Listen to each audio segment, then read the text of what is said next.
Enterrés dans le sable, comme des machines à remonter le temps d'un autre âge, protégés par la chaleur sèche du désert pendant des milliers d'années.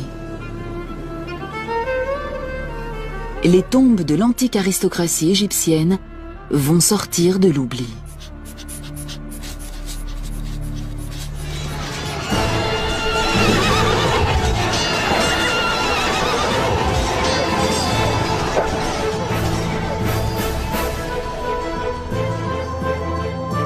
Trois hommes creusent le sable pour exhumer de nouveaux chapitres de l'épopée égyptienne. À eux trois, ils vont retrouver les histoires des nobles qui ont servi leur roi et la grandeur de l'Égypte.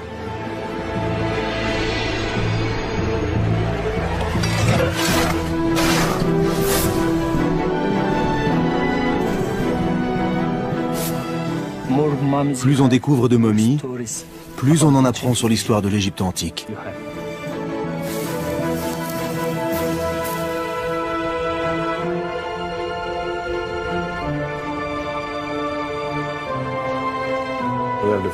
Il y a une grande affection, et peut-être même plus, entre le roi et sa nourrice.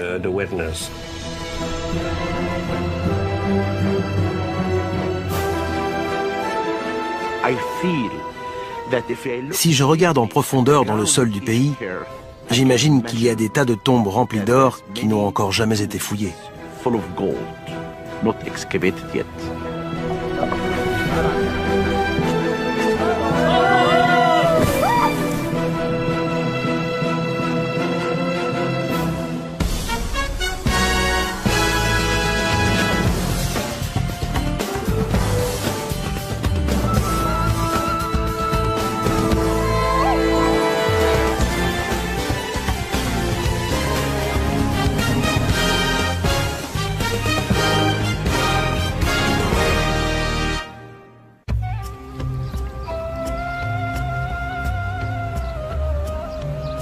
La première grande civilisation du monde naquit sur les rives du Nil.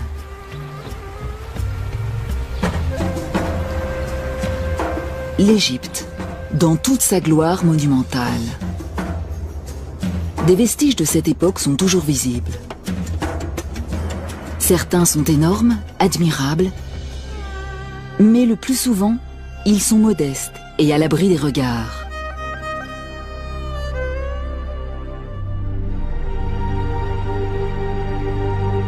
Tout ceci aurait disparu sans laisser la moindre trace si les Égyptiens n'avaient pas été obsédés par la mort et par la préservation de ce qui avait été vivant. Pour eux, la vie dans l'au-delà était tout aussi réelle que celle ici-bas. Pour son voyage, une âme avait besoin de nourriture, d'un abri et de compagnons. C'est pourquoi ils remplissaient les tombes de cadeaux et les ornaient de décorations décrivant le séjour terrestre du défunt. Ces tombes ont encore une histoire à raconter, si on les trouve. Au sud du delta du Nil, non loin de ses rives, se trouve un endroit appelé Saqqara. Ici, il y a environ 5000 ans, les Égyptiens construisent leur première pyramide pour y loger la dépouille d'un pharaon. Elle a la forme d'un escalier dressé vers les cieux. Au cours des siècles suivants, des milliers d'Égyptiens sont inhumés à Saqqara. Un des sites les plus prisés est le flanc de la falaise dite du Bubastéon, dont la vue donne sur la vallée du Nil. Sous le Nouvel Empire, lorsque l'Égypte est à son apogée, les intimes du pharaon veulent être enterrés ici. Et ils le sont.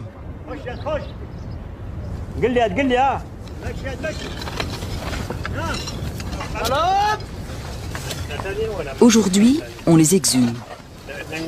Alain Zivy, égyptologue au CNRS et responsable de la mission archéologique française du Bubastéon, supervise ces fouilles depuis 1986.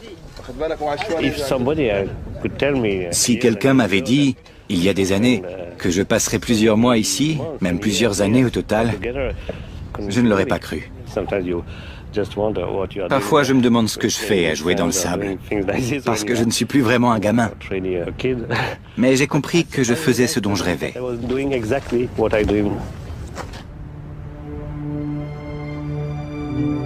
Pourtant, ce rêve commence comme un cauchemar.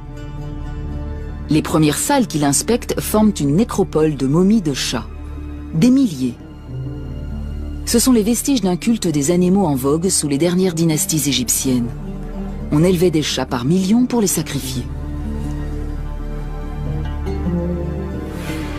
Cependant, il n'y a pas que des chats. L'équipe met au jour un puits rempli de vestiges du passé.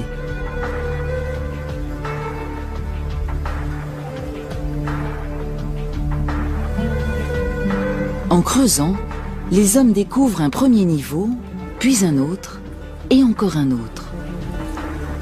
Et à 21 mètres de profondeur environ, ils tombent sur quelque chose.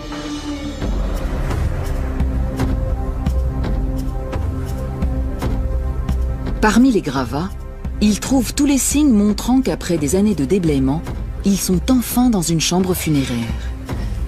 Parmi ces objets se trouve un vase canope utilisé pour recueillir les entrailles et les organes vitaux. Et son couvercle. Ce vase est en albâtre, mais une partie de ce qu'il trouve est en or.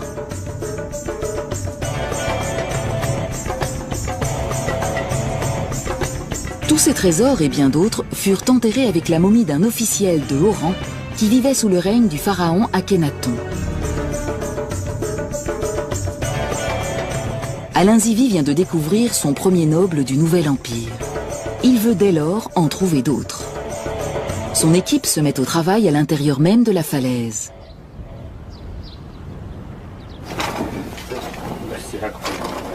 Plusieurs années de déblaiement sont nécessaires dans ce labyrinthe de couloirs, de puits et de salles qui ont été creusés dans le calcaire sous le Nouvel Empire.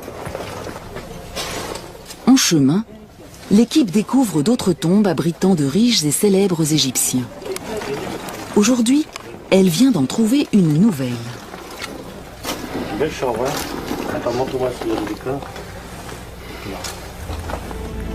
Chaque salle est source d'enseignement, même si toutes ne sont pas ornées d'écrits. Celle-ci, en revanche, regorge de hiéroglyphes. Il y avait du sable, j'avais une petite lampe sur moi, et j'ai vu la dame.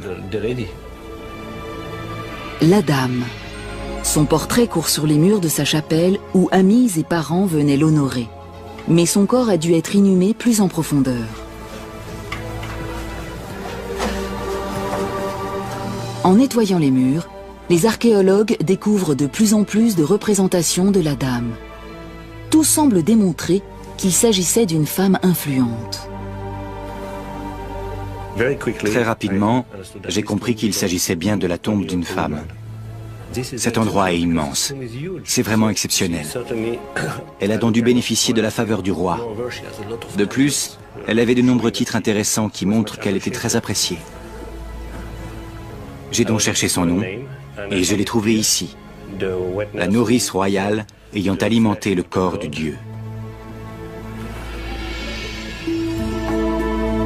Alain Zivie traduit ce nom par Maya. Et bien vite, il découvre la raison d'un statut aussi élevé.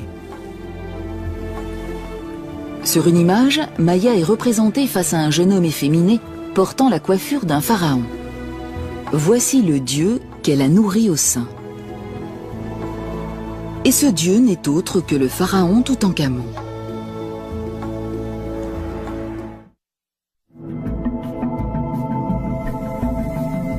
Ce roi est entré dans l'histoire lorsque l'archéologue britannique Howard Carter a fait la plus grande découverte égyptologique du XXe siècle dans la vallée des rois.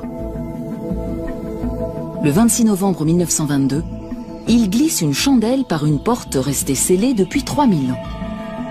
C'est le couronnement de sa carrière. Il vient de découvrir la sépulture souterraine d'un pharaon du Nouvel Empire mort avant son 20e anniversaire. Mais contrairement aux tombeaux royaux découverts jusqu'alors, celui-ci n'a pas été pillé.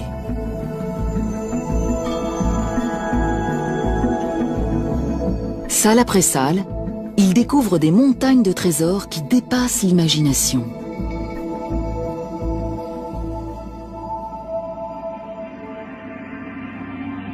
Toutankhamon est enfermé dans 3 cercueils d'or, à l'intérieur desquels se trouve un masque en or massif. Une statue d'or du jeune souverain se trouve non loin. Un trône doré montre le roi auprès de sa fiancée, encore une enfant. Peut-être sa demi-sœur. La découverte d'Howard Carter apporte une manne de renseignements sur la disparition de l'enfant roi. Mais sa naissance, elle, reste nimbée de mystère. Il était certainement le fils d'Akhénaton, le pharaon hérétique qui vénérait le seul dieu soleil et non le panthéon polythéiste traditionnel. Akhénaton et son épouse Néfertiti eurent 6 filles. Certaines sont représentées ici sur les genoux de leurs parents. On dirait une photo de la vie quotidienne du passé. Mais le jeune Toutankhamon n'apparaît jamais sur les portraits de la famille royale, ce qui signifie que sa mère était peut-être une épouse secondaire morte en couche. Encore enfant, le pharaon a donc besoin d'une nourrice. Et apparemment, il en a trouvé une, la dame Maya, qui appartenait presque à coup sûr à son cercle intime. Une nourrice de la grande dynastie n'est pas une simple babysitter, mais une femme de la cour, car elle donne son lait pour alimenter le corps du dieu, le roi bien sûr. Et n'importe qui ne peut pas s'en charger.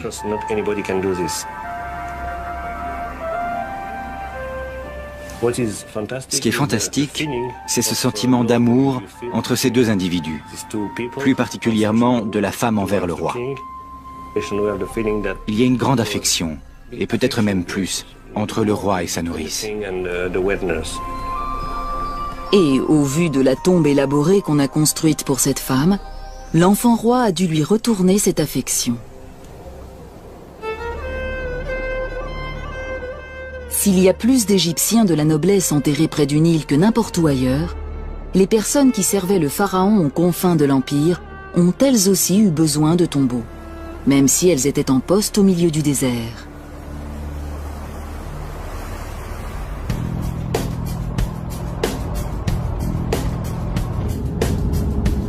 Le docteur Zahi Hawass, secrétaire général du Conseil supérieur des antiquités d'Égypte, est responsable de tous les vestiges du passé. Il se rend à l'oasis de Baharia, à 5 heures de route du Caire.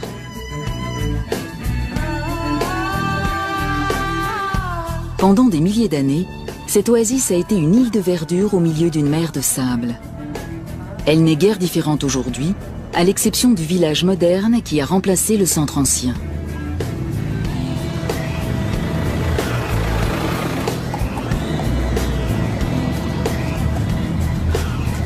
Environ 7 siècles après Toutankhamon, au début du déclin de l'Empire égyptien, c'était un centre agricole prospère. Il y avait donc suffisamment d'argent pour faire construire de riches tombeaux. Les habitants de la région avaient pleinement conscience d'être installés à l'aplomb d'une source de richesse et ils ont trouvé un moyen original de l'exploiter.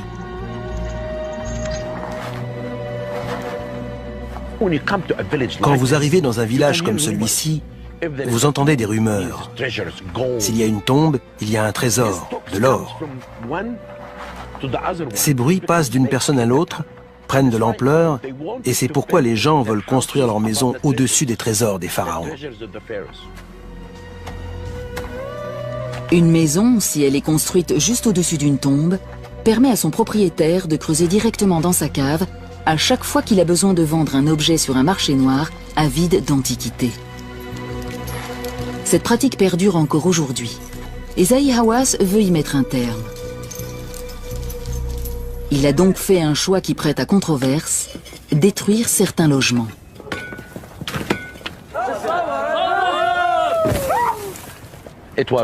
J'ai pris cette décision pour protéger ce site.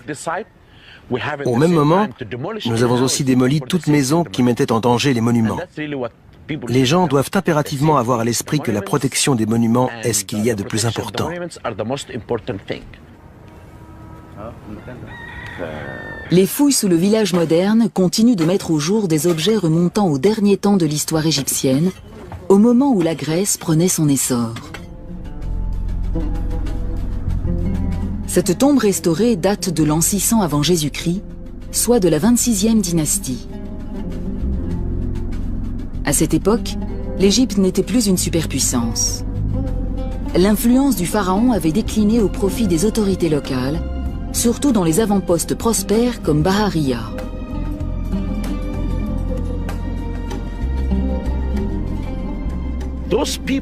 Ces gens pouvaient faire construire de belles tombes, car ils étaient riches. Si vous regardez la taille des sépultures et les scènes représentées, vous constatez qu'elles sont à la hauteur de n'importe quelle tombe de la vallée des rois. Une des sources de la richesse de Bahariya était un vin de date dont le monde méditerranéen était friand.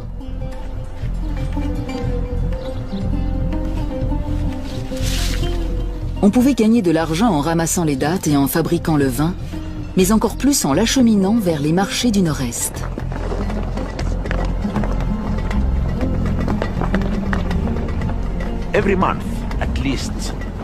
Au moins une fois par mois, une grande caravane de mules parcourait les 320 km qui séparent Bahariya de la Moyenne-Égypte. C'était un voyage difficile, mais il faut bien se dire qu'à l'arrivée, c'était la fortune.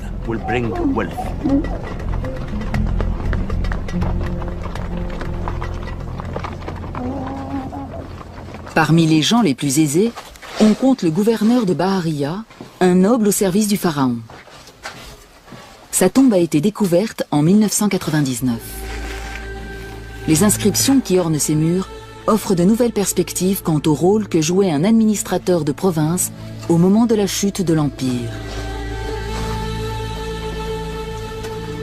Celui-ci se considérait de toute évidence comme l'égal du pharaon.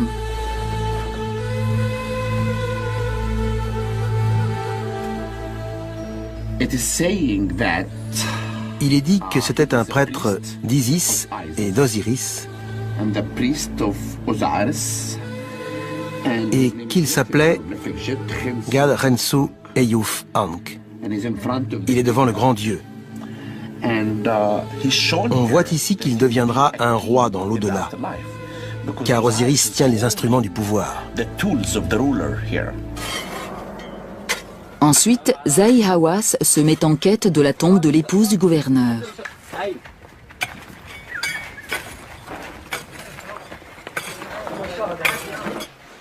Mais à l'intérieur de la sépulture, il fait une découverte qui l'inquiète.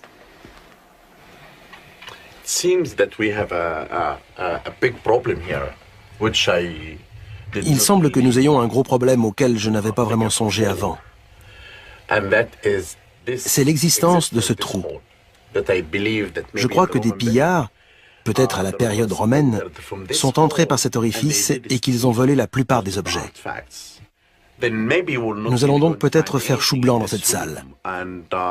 Ce serait dommage, car nous en avons besoin si nous voulons savoir à quoi servait vraiment cet endroit.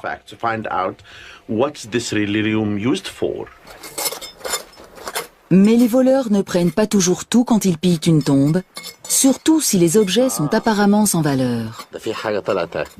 De l'albâtre. Les efforts de Zahi Hawass sont récompensés.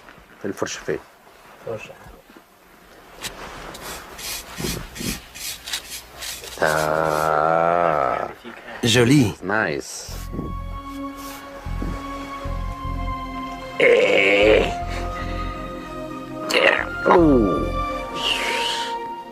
C'est un canope.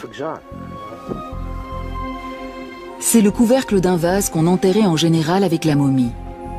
Pour un voleur, ça n'avait aucun intérêt. Mais pour le docteur Hawass, c'est le signe qu'il est peut-être tout près de trouver la femme du gouverneur.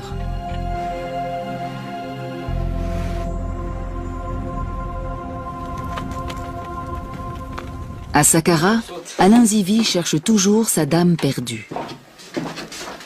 En effet, la chambre funéraire de Maya reste introuvable. En revanche, les chats momifiés sont légion.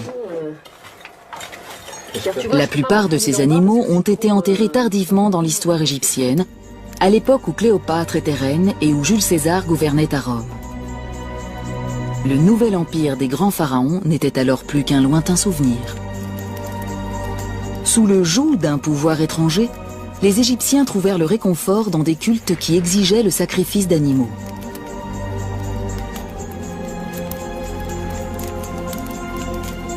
Un des plus populaires était dédié à Bastet, la déesse chatte.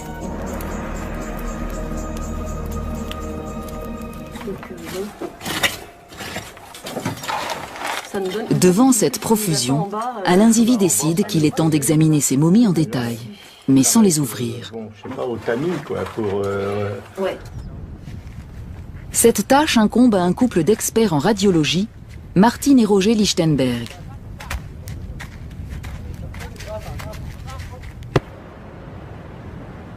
Tout d'abord, les rayons X nous montrent comment ces chats ont été mis à mort. Celui-ci a un très beau crâne. Il n'a pas été abîmé. Il n'est pas mort d'un coup sur la tête. On lui a tordu le cou. Vous voyez ? Le culte de Bastet a connu son heure de gloire dans les années qui ont suivi la conquête de l'Égypte par Alexandre le Grand, au IVe siècle avant Jésus-Christ.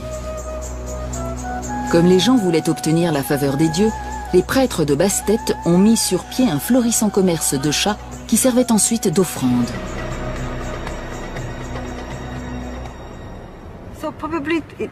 C'est un gros chat. Mais les plus gros, on n'osait pas leur briser les cervicales. On leur assénait un coup sur la tête. C'était un bel animal, regardez. Après sa mise à mort, le chat subissait le rituel de momification traditionnel. Les prêtres embaumaient son cadavre et l'enroulaient de lin.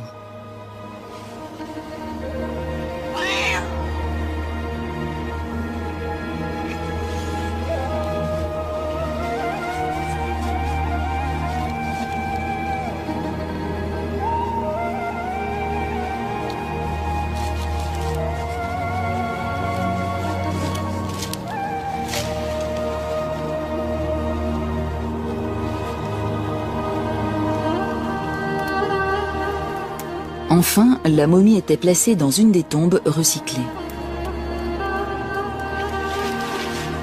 Naturellement, les prêtres effectuaient tout ce travail en échange d'une rétribution, et normalement, les clients obtenaient le service pour lequel ils avaient payé.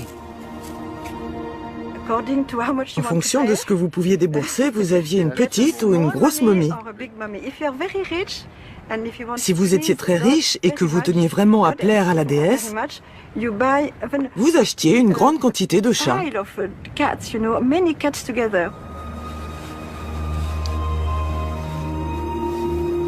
Mais les rayons X montrent que parfois les prêtres trichaient.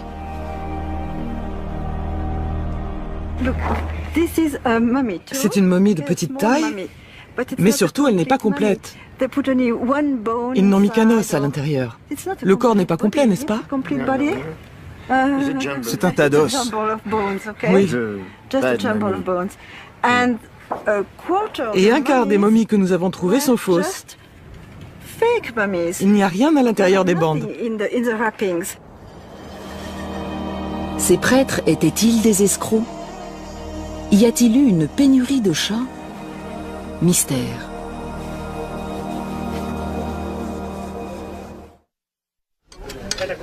En cherchant la chambre funéraire de Maya, l'équipe d'Alain Zivy a trouvé l'entrée d'une autre tombe, une dizaine de mètres plus loin. Les ouvriers commencent à enlever le sable et les gravats. Ce travail va occuper presque toute la campagne de fouilles. Il n'y a rien d'autre à faire que patienter.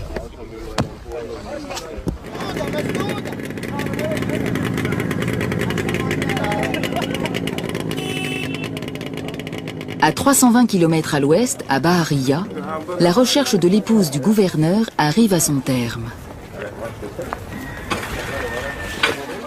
Les ouvriers de Zahi Hawass ont découvert un autre sarcophage sous les décombres. Comme il l'espérait, il s'agit bien de celui de la femme du gouverneur, une femme nommée Nahassa. Au premier coup d'œil, les craintes de Zahi Hawass de découvrir une tombe pillée semblent se confirmer, mais lorsqu'il examine les vestiges en détail, une toute autre histoire commence. Plus de 100 objets sont exhumés et la plupart sont en or.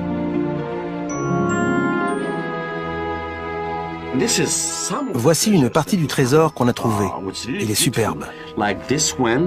Prenez ceci, on les mettait sur les ongles, comme ceci.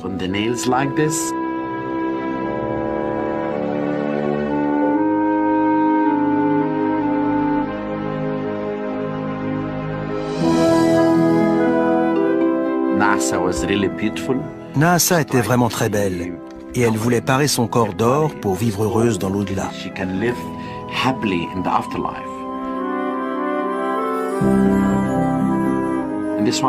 Ici, on a trouvé de superbes pièces comme celle-ci. Certaines ont même la forme d'un scarabée. Ceci aussi est intéressant. Les embaumeurs ouvraient le flanc et commençaient par retirer toutes les viscères. Ils recouvraient ensuite l'incision de la momification avec une feuille d'or comme celle-là. Superbe. Celle-ci, qui est plus lourde, se mettait sous la langue.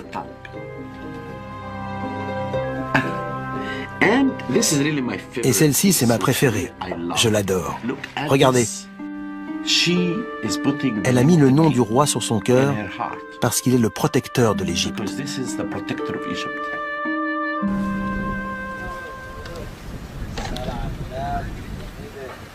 À Saqqara, les ouvriers d'Alain Zivi ont mis au jour un bâtiment remarquable. Il s'agit d'une structure rectangulaire construite il y a plus de 3000 ans, juste au pied de la falaise. C'est une chapelle mi-construite, mi-creusée dans la roche. Et la grande surprise a été l'état de conservation de ce mur qui est exceptionnel. Je vais écarter le rideau. Ce n'est pas un spectacle. Il protège le mur de la poussière et des visiteurs. Et bien sûr, il rend le tout encore plus spectaculaire. Regardez.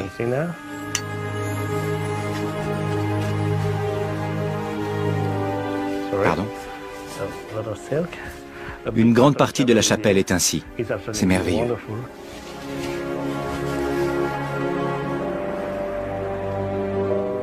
Le destinataire de cet endroit était probablement un personnage important. La salle est vaste, même en vertu des normes égyptiennes, et on n'a pas lésiné sur sa décoration. Sur chaque mur, des peintures, des gravures et des inscriptions confirment que cette sépulture a appartenu à un noble fortuné du Nouvel Empire. On lui avait préparé un festin pour satisfaire sa faim dans l'au-delà. Et des serviteurs exécutaient ses moindres désirs.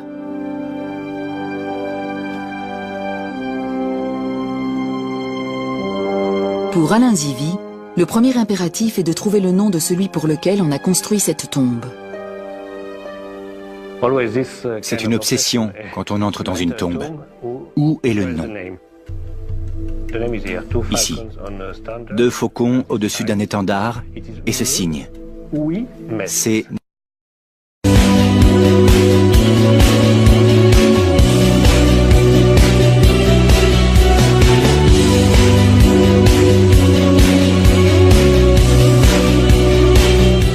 Netcherwimès. Comment le lire? Il y a plusieurs interprétations. J'ai choisi Netcherwimès, l'homme né de 2 dieux, à savoir Horus et Seth. Le nom de Netcherwimès ne dit rien à l'archéologue. Qui était-il? Quel service effectuait-il pour le compte du pharaon? On retrouve le nom de Netcherwimès ici et là. D'autres inscriptions sur une colonne effondrée laissent supposer que c'était un homme cultivé, influent et lettré. Il y a de nombreux épithètes. Homme de sagesse, l'homme qui sait parler, qui sait écrire. On a le sentiment que c'était quelqu'un de fier de sa culture. Necheruimès avait des talents que peu possédaient dans cette société. Il savait écrire, ce qui suffisait à lui assurer un poste de haut rang. Savoir lire et écrire, surtout écrire, était source de pouvoir dans un bon nombre de sociétés. Et un personnage officiel en Égypte savait écrire. Mais Alain Zivi est certain que Necheruimès était plus qu'un simple scribe pour avoir mérité une sépulture aussi resplendissante. De toute évidence, il servait le pharaon. Et avec efficacité. Mais de quelle manière ?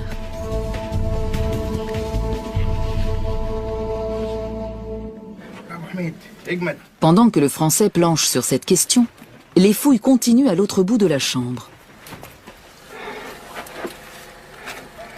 Je crois que c'est bon. L'ingénieur Pierre Veillat doit faire la différence entre les pierres d'origine et les rochers ajoutés par la suite pour boucher les trous. Pas très solide. Tous sont parfaitement conscients que des tonnes de calcaire sont amassées au-dessus de leur tête. Le travail avance lentement.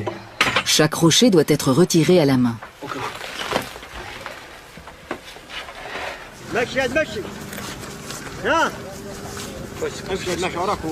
Mais finalement, le passage est dégagé. Et une découverte les attend.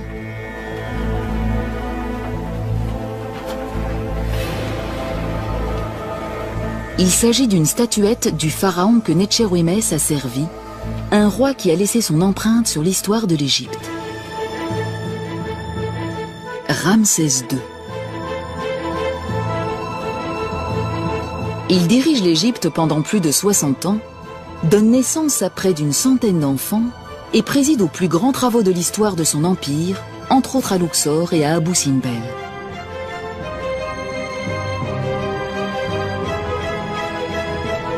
Ramsès est aussi un maître infatigable de l'autopromotion et il s'est assuré qu'il passerait à la postérité grâce à ses représentations, son legs et son nom. Le fait que Necheruimès ait travaillé pour le plus grand des pharaons est un renseignement primordial. Et d'autres découvertes vont en découler.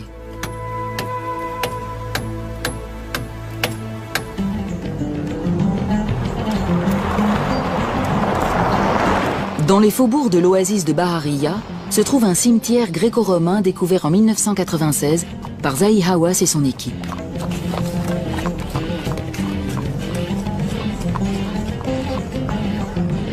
Le docteur Hawass est revenu voir comment les fouilles s'y déroulent. Il a choisi l'archéologue égyptien Tarek El Awadi pour superviser les travaux. Le cimetière s'étend sur 36 km², intégralement noyé sous le sable. Où que vous creusiez ici, vous tombez sur une tombe. Si vous regardez le terrain, vous voyez partout la trace de petits monticules. Et s'il y a un monticule avec quelques objets, comme des morceaux de poterie, c'est qu'il y a quelque chose dessous. Dans toute cette zone, si vous mettez la main dans le sable, vous trouvez l'entrée d'une sépulture. Ensuite, vous commencez les fouilles et là, c'est le plus important, il faut faire attention car en dessous, il y a des momies.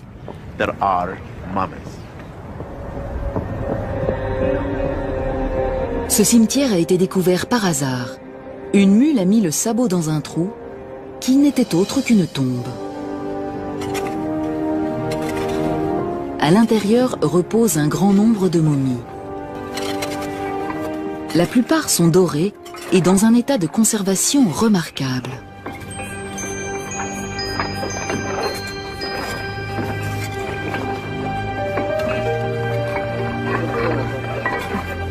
Le docteur Hawass a autorisé une recherche à grande échelle et on a trouvé de plus en plus de momies d'or.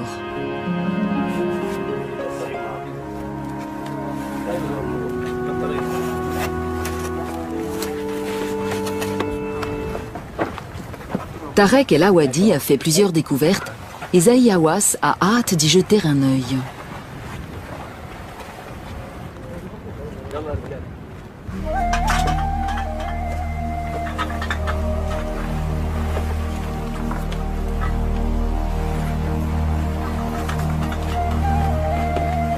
Cette tombe a de toute évidence été visitée par des pillards qui ne se sont pas contentés d'un simple vol.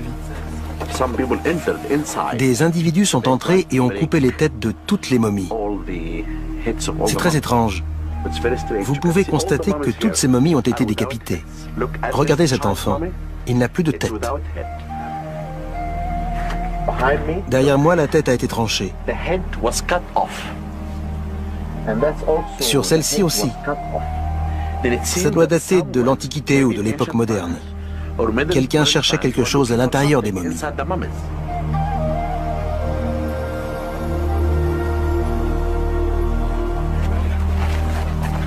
Pourtant, même cette profanation est source d'enseignement. Pour Tarek El Awadi, cette décapitation est peut-être le résultat d'une querelle entre deux familles. Même les cadavres des enfants ont été décapités pour venger une querelle oubliée depuis longtemps.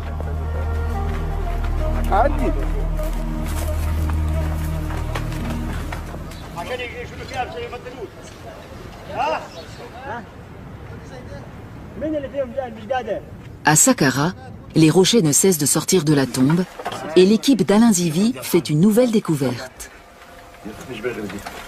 Derrière la statuette de Ramsès, et fixée à cette dernière, il y a une autre statue. Surplombant le minuscule pharaon se trouve la tête grandeur nature d'une vache, la déesse Hathor. L'archéologue est aux anges.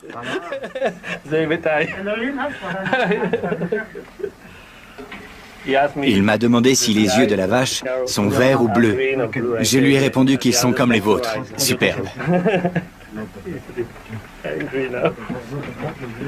Sous une de ses nombreuses apparences, Hathor était la protectrice des morts, celle qui garantirait à Netchérouémès de passer en toute sécurité dans l'au-delà.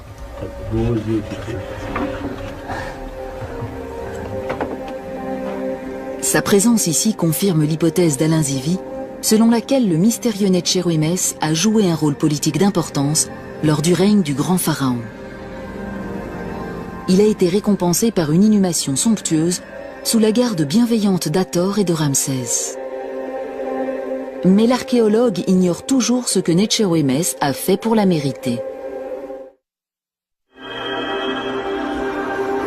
En quête d'indices, Alain Zivi se rend dans l'ancienne capitale égyptienne, Thèbes.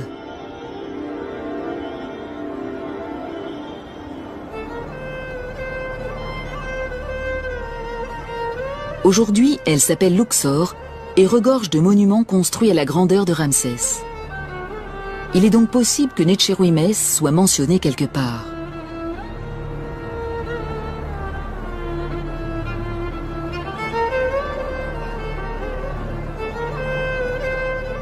Les murs se souviennent encore des hauts faits du grand Ramsès, surtout de ses victoires militaires.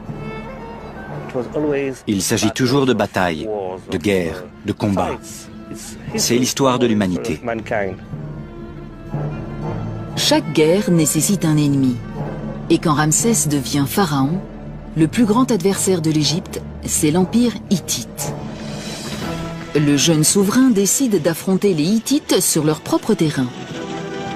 Il conduit une armée de 20 000 hommes vers le nord et affronte l'ennemi non loin de la ville de Kadesh. C'est une des premières batailles de l'histoire dont il subsiste des comptes rendus détaillés.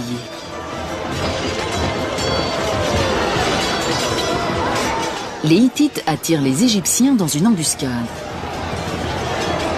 Ramsès et quelques centaines de ses hommes se retrouvent séparés du gros de l'armée et bloqués non loin de la rivière Oronte.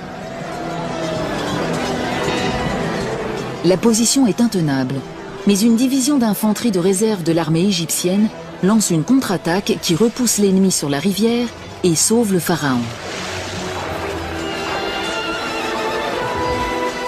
Ramsès rentre en Égypte et répand aussitôt la nouvelle de son éclatante victoire.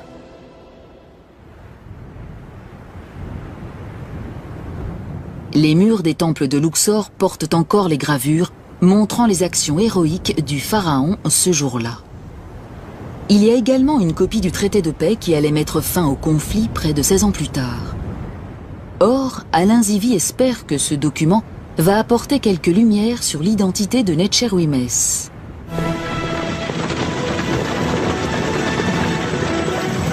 Les négociations, longues et chaotiques, se soldent finalement par un accord. Et le traité de paix en explique les termes. 3 légats égyptiens rencontrent 3 diplomates hittites pour rapporter une copie de ce traité dans la capitale égyptienne.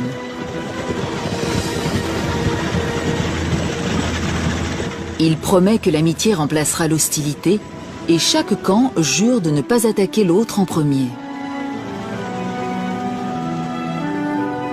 Dans l'éventualité d'une attaque par un tiers, ils formeront une défense commune. Il y aura des échanges de prisonniers et un pacte d'extradition. Le traité est gravé en cunéiforme sur une tablette en argent et présenté au pharaon. Ensuite, Ramsès le fait graver sur les murs des temples de Thèbes.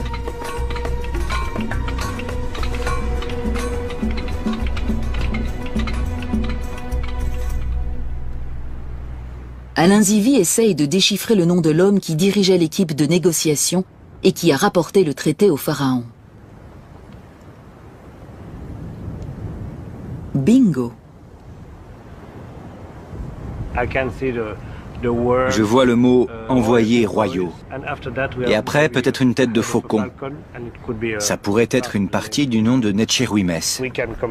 On peut le comparer avec les Ramessis d'inscription. C'est un petit peu la Bible de cette période. Voici le traité de paix.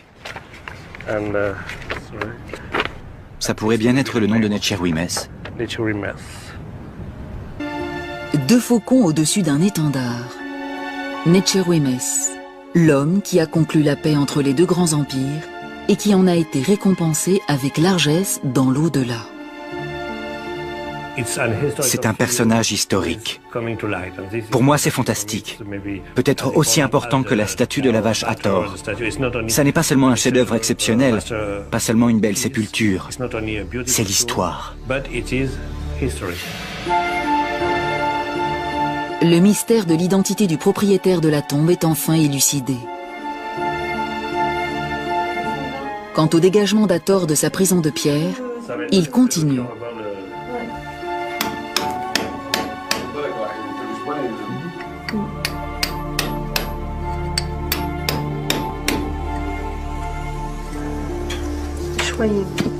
Anne Liéget injecte un adhésif dans la pierre pour préserver la fine couche de peinture vieille de 3000 ans.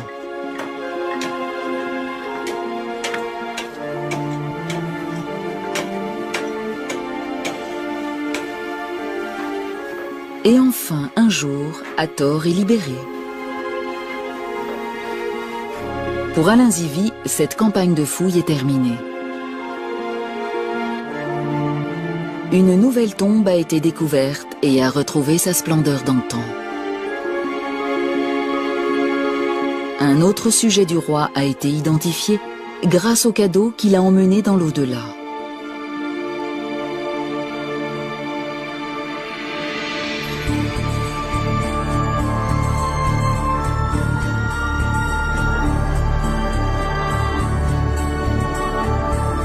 Le tracé d'une nouvelle tombe vient s'ajouter au plan du complexe mortuaire du Bubastéon. L'année prochaine, il faudra enlever une nouvelle couche de sable.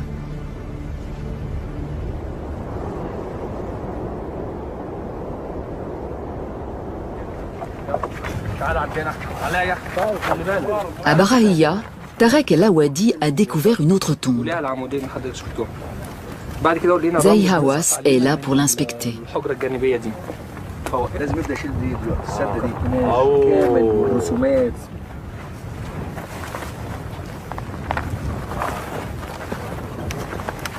C'est la plus belle momie que j'ai vue.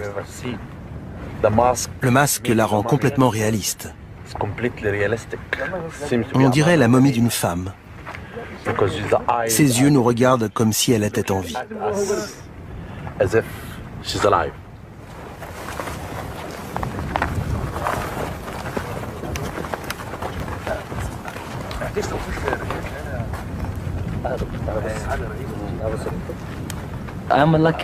J'ai de la chance d'avoir trouvé cette sépulture. C'est incroyable.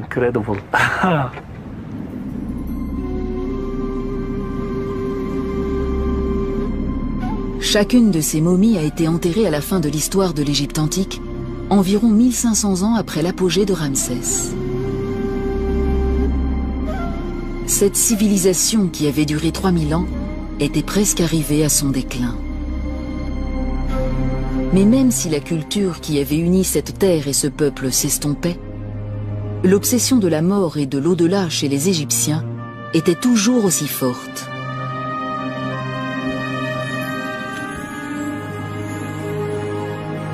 Ce qui avait été autrefois le privilège des rois, puis de leur entourage, avait été au fil du temps adopté par les classes aisées et moyennes. Dès lors, quiconque ayant de l'argent pouvait se faire construire une tombe et s'offrir des funérailles de style. La plupart des tombes dans lesquelles leurs corps ont été déposés sont toujours sous le sable. Chacune d'elles a une histoire à raconter et attend patiemment d'être découverte.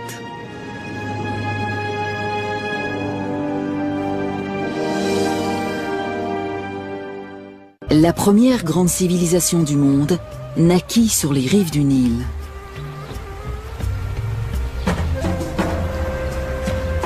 L'Égypte, dans toute sa gloire monumentale. Des vestiges de cette époque sont toujours visibles. Certains sont énormes, admirables, mais le plus souvent, ils sont modestes et à l'abri des regards.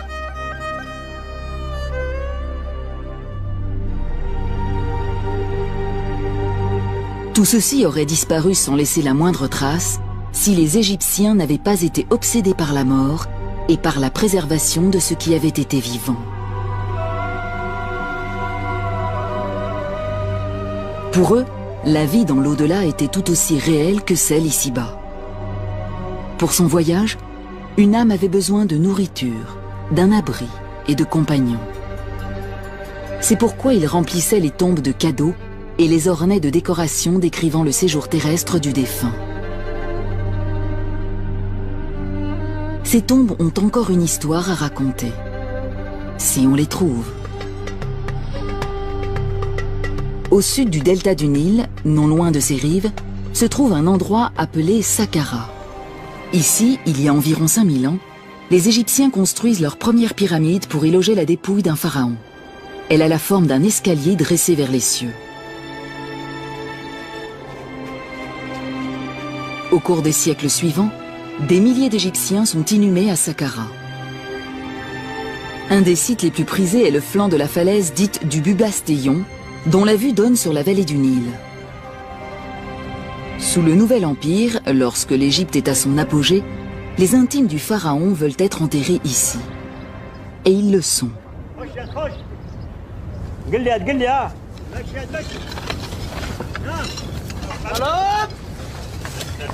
Aujourd'hui, on les exhume.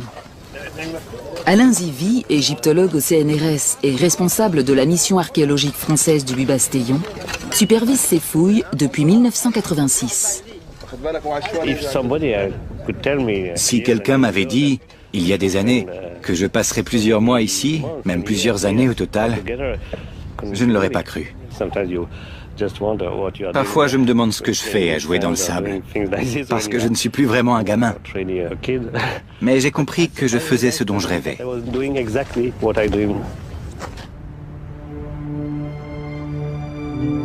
Pourtant, ce rêve commence comme un cauchemar. Les premières salles qu'il inspecte forment une nécropole de momies de chats. Des milliers. Ce sont les vestiges d'un culte des animaux en vogue sous les dernières dynasties égyptiennes.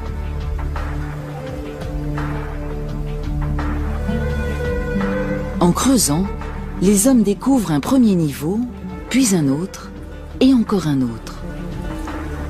Et à 21 mètres de profondeur environ, ils tombent sur quelque chose.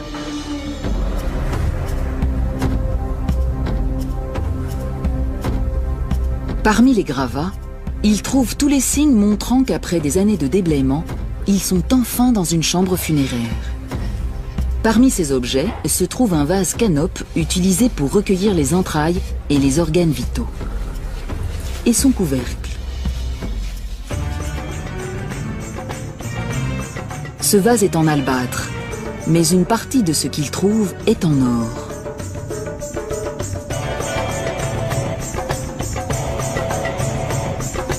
Tous ces trésors et bien d'autres furent enterrés avec la momie d'un officiel de haut rang qui vivait sous le règne du pharaon Akhénaton.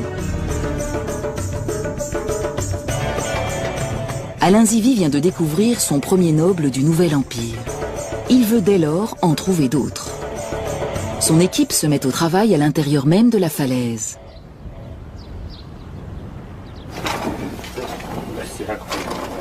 Plusieurs années de déblaiement sont nécessaires dans ce labyrinthe de couloirs, de puits et de salles qui ont été creusés dans le calcaire sous le Nouvel Empire. En chemin, l'équipe découvre d'autres tombes abritant de riches et célèbres Égyptiens. Aujourd'hui, elle vient d'en trouver une nouvelle. Belle chambre, hein? Attends, montre-moi sur le décor. Chaque salle est source d'enseignement, même si toutes ne sont pas ornées d'écrits. Celle-ci, en revanche, regorge de hiéroglyphes. Il y avait du sable, j'avais une petite lampe sur moi et j'ai vu la dame. La dame. Son portrait court sur les murs de sa chapelle où amis et parents venaient l'honorer. Mais son corps a dû être inhumé plus en profondeur. En nettoyant les murs, les archéologues découvrent de plus en plus de représentations de la dame. Tout semble démontrer qu'il s'agissait d'une femme influente. Très rapidement, j'ai compris qu'il s'agissait bien de la tombe d'une femme. Cet endroit est immense.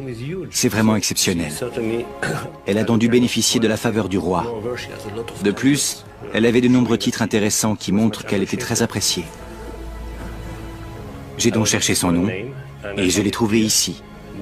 La nourrice royale ayant alimenté le corps du dieu. Quel service effectuait-il pour le compte du pharaon? On retrouve le nom de Netcherwimès ici et là. D'autres inscriptions sur une colonne effondrée laissent supposer que c'était un homme cultivé, influent et lettré. Il y a de nombreux épithètes. Homme de sagesse, l'homme qui sait parler, qui sait écrire. On a le sentiment que c'était quelqu'un de fier de sa culture. Netcherwimès avait des talents que peu possédaient dans cette société. Il savait écrire, ce qui suffisait à lui assurer un poste de haut rang. Savoir lire et écrire, surtout écrire, était source de pouvoir dans un bon nombre de sociétés. Et un personnage officiel en Égypte savait écrire. Mais Alain Zivie est certain que Netcherwimès était plus qu'un simple scribe pour avoir mérité une sépulture aussi resplendissante. De toute évidence, il servait le pharaon. Et avec efficacité. Mais de quelle manière ?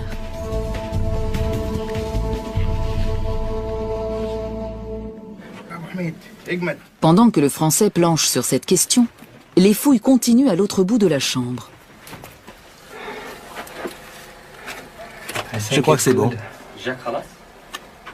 L'ingénieur Pierre Veillat doit faire la différence entre les pierres d'origine et les rochers ajoutés par la suite pour boucher les trous. Pas très solide. Tous sont parfaitement conscients que des tonnes de calcaire sont amassées au-dessus de leur tête. Le travail avance lentement. Chaque rocher doit être retiré à la main.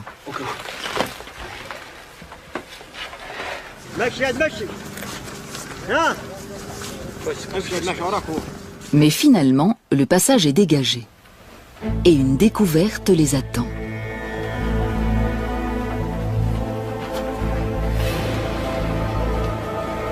Il s'agit d'une statuette du pharaon que Netcherwimès a servi, un roi qui a laissé son empreinte sur l'histoire de l'Égypte. Ramsès II. Il dirige l'Égypte pendant plus de 60 ans, donne naissance à près d'une centaine d'enfants et préside aux plus grands travaux de l'histoire de son empire, entre autres à Luxor et à Abou Simbel.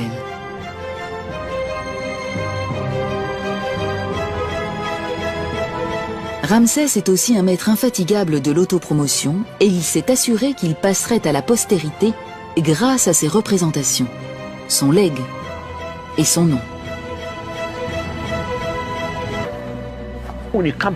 Quand vous arrivez dans un village comme celui-ci, vous entendez des rumeurs. S'il y a une tombe, il y a un trésor, de l'or. Ces bruits passent d'une personne à l'autre, prennent de l'ampleur, et c'est pourquoi les gens veulent construire leur maison au-dessus des trésors des pharaons.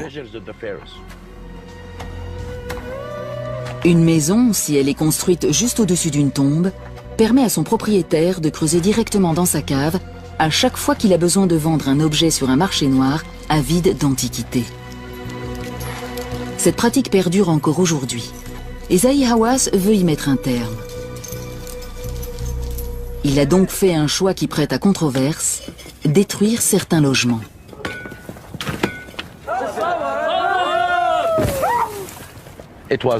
J'ai pris cette décision pour protéger ce site.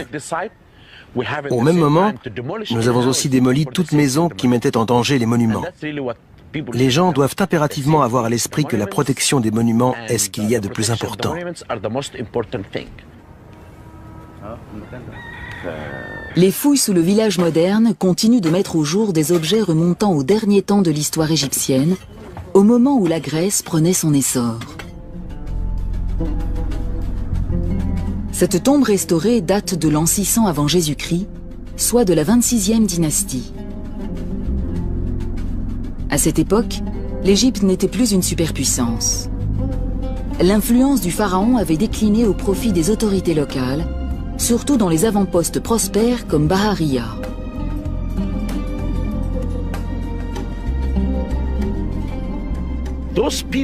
Ces gens pouvaient faire construire de belles tombes, car ils étaient riches.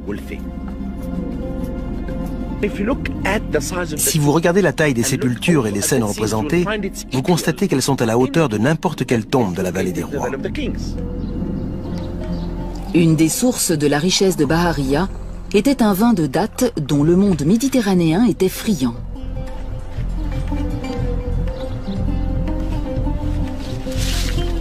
On pouvait gagner de l'argent en ramassant les dattes et en fabriquant le vin, mais encore plus en l'acheminant vers les marchés du Nord-Est.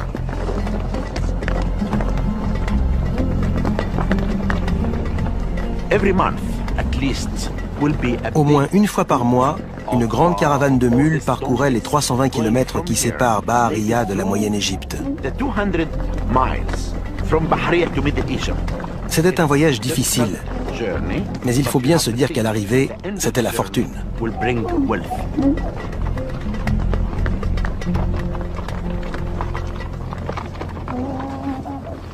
Parmi les gens les plus aisés, on compte le gouverneur de Bahariya. Il vient de découvrir la sépulture souterraine d'un pharaon du Nouvel Empire mort avant son 20e anniversaire. Mais contrairement aux tombeaux royaux découverts jusqu'alors, celui-ci n'a pas été pillé.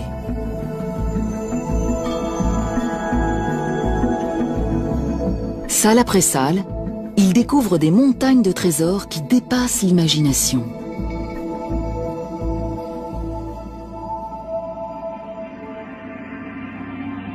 Toutankhamon est enfermé dans 3 cercueils d'or, à l'intérieur desquels se trouve un masque en or massif. Une statue d'or du jeune souverain se trouve non loin. Un trône doré montre le roi auprès de sa fiancée, encore une enfant, peut-être sa demi-sœur.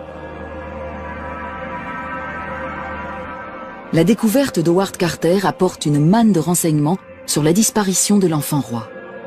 Mais sa naissance, elle, reste nimbée de mystère. Il était certainement le fils d'Akhénaton, le pharaon hérétique qui vénérait le seul dieu soleil et non le panthéon polythéiste traditionnel. Akhénaton et son épouse Néfertiti eurent 6 filles, Certaines sont représentées ici sur les genoux de leurs parents. On dirait une photo de la vie quotidienne du passé. Mais le jeune Toutankhamon n'apparaît jamais sur les portraits de la famille royale, ce qui signifie que sa mère était peut-être une épouse secondaire morte en couche.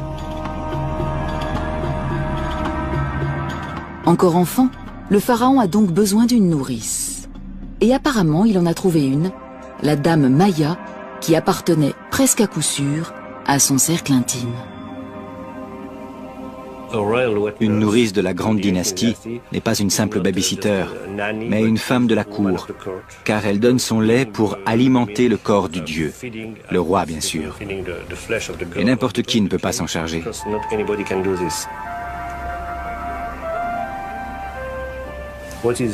Ce qui est fantastique, c'est ce sentiment d'amour entre ces deux individus, plus particulièrement de la femme envers le roi. Il y a une grande affection, et peut-être même plus, entre le roi et sa nourrice. Et au vu de la tombe élaborée qu'on a construite pour cette femme, l'enfant roi a dû lui retourner cette affection.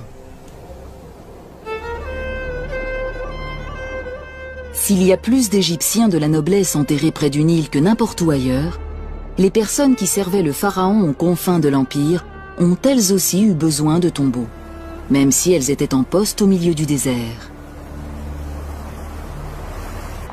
Ces bruits passent d'une personne à l'autre, prennent de l'ampleur, et c'est pourquoi les gens veulent construire leur maison au-dessus des trésors des pharaons. Une maison, si elle est construite juste au-dessus d'une tombe, permet à son propriétaire de creuser directement dans sa cave à chaque fois qu'il a besoin de vendre un objet sur un marché noir avide d'antiquités. Cette pratique perdure encore aujourd'hui, et Zahi Hawass veut y mettre un terme. Il a donc fait un choix qui prête à controverse, détruire certains logements.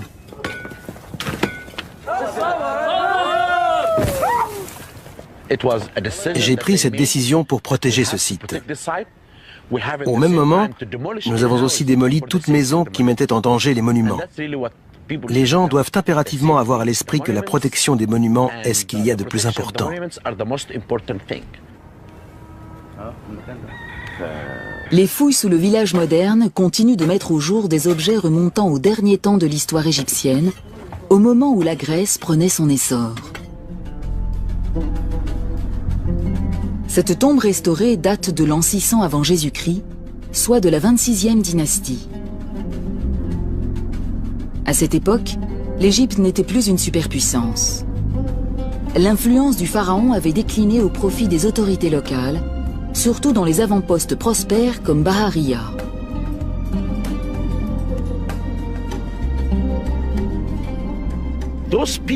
Ces gens pouvaient faire construire de belles tombes, car ils étaient riches.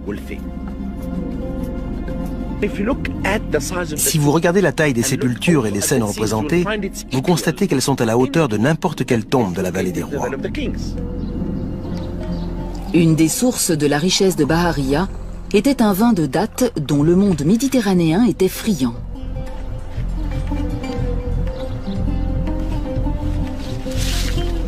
On pouvait gagner de l'argent en ramassant les dattes et en fabriquant le vin, mais encore plus en l'acheminant vers les marchés du Nord-Est.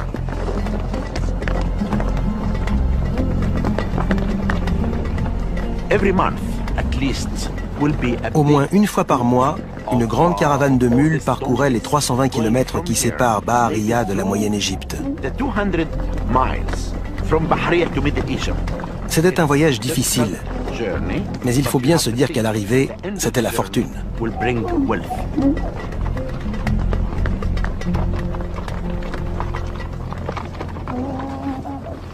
Parmi les gens les plus aisés, on compte le gouverneur de Bahariya, un noble au service du pharaon. Sa tombe a été découverte en 1999. Les inscriptions qui ornent ses murs offrent de nouvelles perspectives. L'Égypte n'était plus une superpuissance. L'influence du pharaon avait décliné au profit des autorités locales, surtout dans les avant-postes prospères comme Bahariya.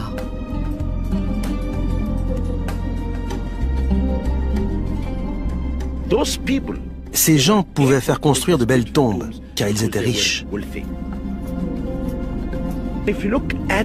Si vous regardez la taille des sépultures et les scènes représentées, vous constatez qu'elles sont à la hauteur de n'importe quelle tombe de la vallée des rois. Une des sources de la richesse de Baharia était un vin de date dont le monde méditerranéen était friand.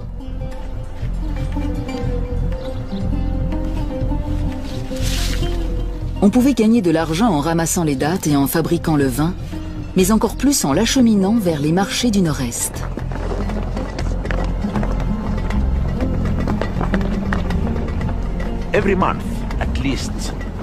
Au moins une fois par mois, une grande caravane de mules parcourait les 320 km qui séparent Baharia de la Moyenne-Égypte. C'était un voyage difficile, mais il faut bien se dire qu'à l'arrivée, c'était la fortune.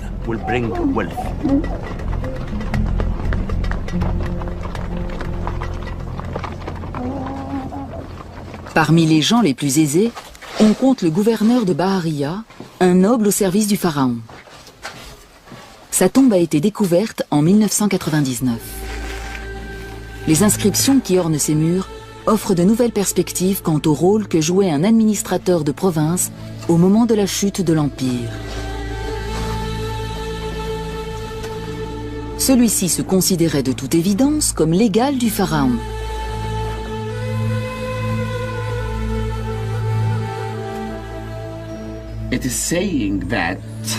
Il est dit que c'était un prêtre d'Isis et d'Osiris et qu'il s'appelait Gad Rensu Eyouf Ankh. Il est devant le grand Dieu. On voit ici qu'il deviendra un roi dans l'au-delà, car Osiris tient les instruments du pouvoir. Ensuite, Zahi Hawass se met en quête de la tombe de l'épouse du gouverneur.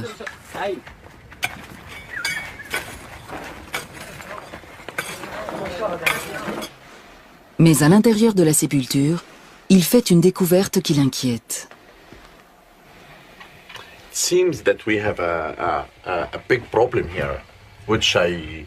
Il semble que nous ayons un gros problème auquel je n'avais pas vraiment songé avant.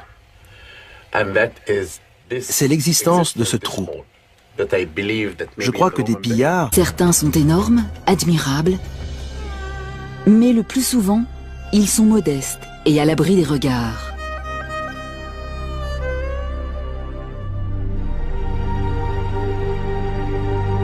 Tout ceci aurait disparu sans laisser la moindre trace si les Égyptiens n'avaient pas été obsédés par la mort et par la préservation de ce qui avait été vivant.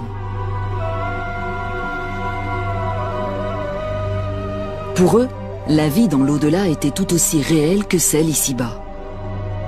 Pour son voyage, une âme avait besoin de nourriture, d'un abri et de compagnons. C'est pourquoi il remplissait les tombes de cadeaux et les ornait de décorations décrivant le séjour terrestre du défunt. Ces tombes ont encore une histoire à raconter, si on les trouve. Au sud du delta du Nil, non loin de ses rives, se trouve un endroit appelé Saqqara. Ici, il y a environ 5000 ans, les Égyptiens construisent leur première pyramide pour y loger la dépouille d'un pharaon.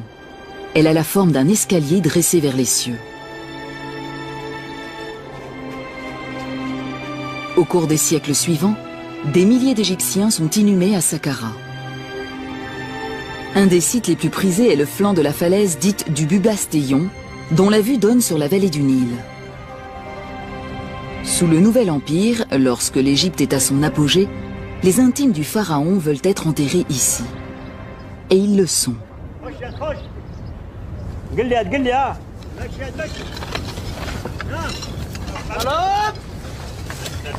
Aujourd'hui, on les exhume. Alain Zivy, égyptologue au CNRS et responsable de la mission archéologique française du Bubastéon, supervise ces fouilles depuis 1986.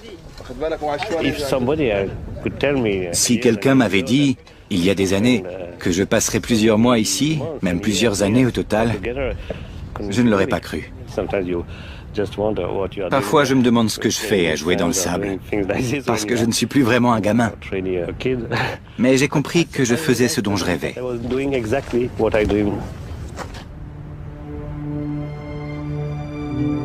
Pourtant, ce rêve commence comme un cauchemar. Les premières salles qu'il inspecte forment une nécropole de momies de chats. Des milliers. Ce sont les vestiges d'un culte des animaux en vogue sous les dernières dynasties égyptiennes. On élevait des chats par millions pour les sacrifier. Cependant, il n'y a pas que des chats. L'équipe met au jour un puits rempli de vestiges du passé. Cette affection. S'il y a plus d'Égyptiens de la noblesse enterrés près du Nil que n'importe où ailleurs, les personnes qui servaient le pharaon aux confins de l'Empire ont elles aussi eu besoin de tombeaux, même si elles étaient en poste au milieu du désert.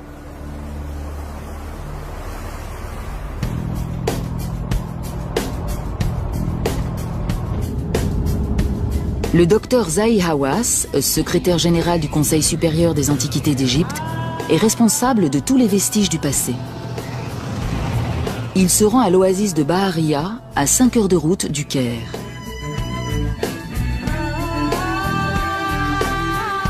Pendant des milliers d'années, cette oasis a été une île de verdure au milieu d'une mer de sable. Elle n'est guère différente aujourd'hui, à l'exception du village moderne qui a remplacé le centre ancien.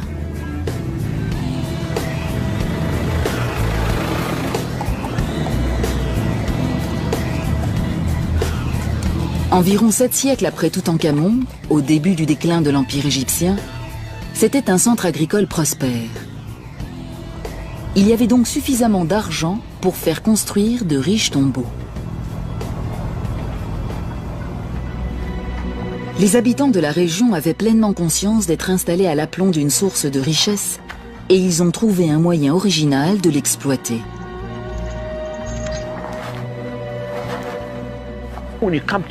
Quand vous arrivez dans un village comme celui-ci, vous entendez des rumeurs. S'il y a une tombe, il y a un trésor, de l'or. Ces bruits passent d'une personne à l'autre, prennent de l'ampleur, et c'est pourquoi les gens veulent construire leur maison au-dessus des trésors des pharaons. Une maison, si elle est construite juste au-dessus d'une tombe, permet à son propriétaire de creuser directement dans sa cave à chaque fois qu'il a besoin de vendre un objet sur un marché noir avide d'antiquités. Cette pratique perdure encore aujourd'hui, et Zahi Hawass veut y mettre un terme. Il a donc fait un choix qui prête à controverse, détruire certains logements.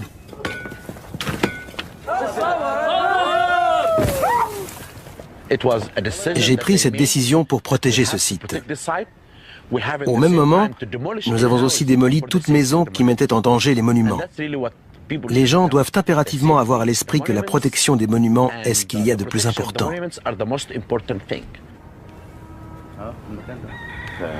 Les fouilles sous le village moderne continuent de mettre au jour des objets remontant au dernier temps de l'histoire égyptienne, au moment où la Grèce prenait son essor.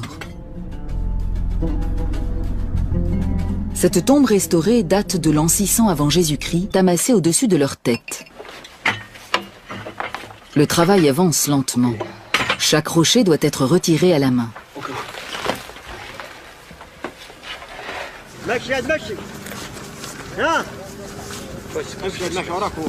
Mais finalement, le passage est dégagé. Et une découverte les attend.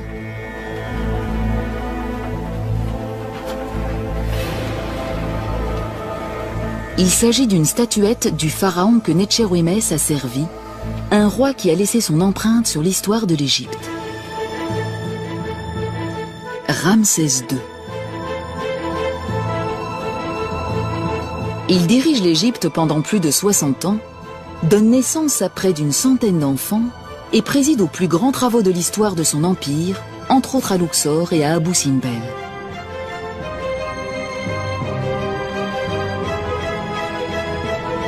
Ramsès est aussi un maître infatigable de l'autopromotion et il s'est assuré qu'il passerait à la postérité grâce à ses représentations, son legs et son nom. Le fait que Netchérouimès ait travaillé pour le plus grand des pharaons est un renseignement primordial. Et d'autres découvertes vont en découler.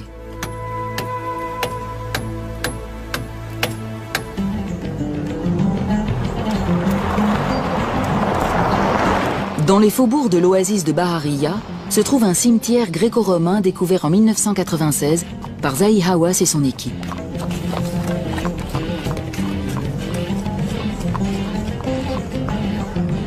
Le docteur Hawass est revenu voir comment les fouilles s'y déroulent. Il a choisi l'archéologue égyptien Tarek El Awadi pour superviser les travaux. Le cimetière s'étend sur 36 km², intégralement noyé sous le sable. Où que vous creusiez ici, vous tombez sur une tombe. Si vous regardez le terrain, vous voyez partout la trace de petits monticules. Et s'il y a un monticule avec quelques objets, comme des morceaux de poterie, c'est qu'il y a quelque chose dessous. Dans toute cette zone, si vous mettez la main dans le sable, vous trouvez l'entrée d'une sépulture. Ensuite, vous commencez les fouilles et là, c'est le plus important, il faut faire attention car en dessous, il y a des momies.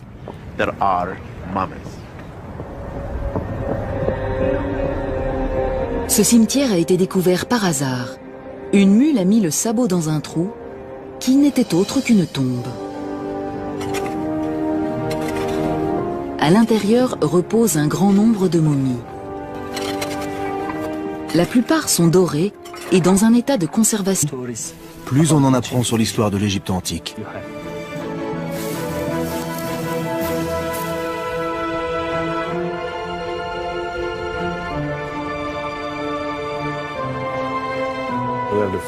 Il y a une grande affection, et peut-être même plus, entre le roi et sa nourrice.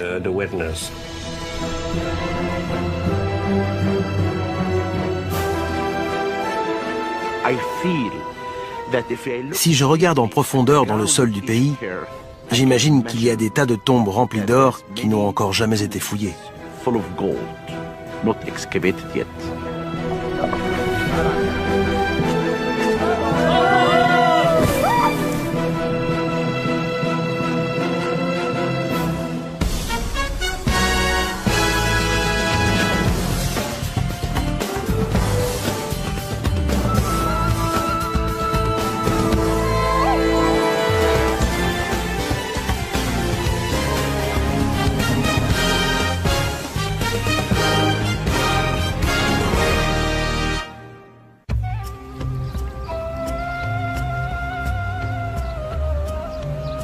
La première grande civilisation du monde naquit sur les rives du Nil.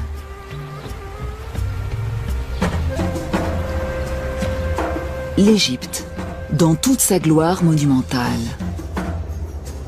Des vestiges de cette époque sont toujours visibles. Certains sont énormes, admirables, mais le plus souvent, ils sont modestes et à l'abri des regards.